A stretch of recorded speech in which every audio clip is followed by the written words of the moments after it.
নমস্কার বন্ধুরা, আজ আমি রান্না করলাম ইলিশ বেগুনের ঝাল।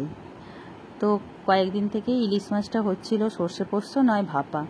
তো আজকে বাজার থেকে একটা ছোট্ট ইলিশ মাছ পেয়েছিল, ওই জন্যই এনেছিল আনতে। আমি ভাবলাম যে আজকে একটু ঝাল করব বেগুন দিয়ে। তো তার জন্য কড়াতে তেলটা গরম হতে দিয়ে দিয়েছিলাম। তেল যখন ভালোভাবে গরম হয়ে গেল তখন আমি এপিট ওপিট করে মাছটা অল্প ভেজে নেব। খুব বেশি ভাজবো না, কেন এই মাছ বেশি ভাজলে তো খেতে ভালো লাগে না।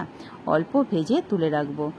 তো আমাদের এরা কালো জিরে অতটা পছন্দ করে না, কিন্তু বেগুন দিয়ে ঝাল করলে কালো জিরেটা দিলেই যেন বেশি খেতে ভালো লাগে। প্রথমটা ভয় হচ্ছিল ওরা কিরম বলবে, খেতে ভালো লাগবে কিনা। তো যাই হোক, করতে সবাই ভালোবেসে খেয়েছে।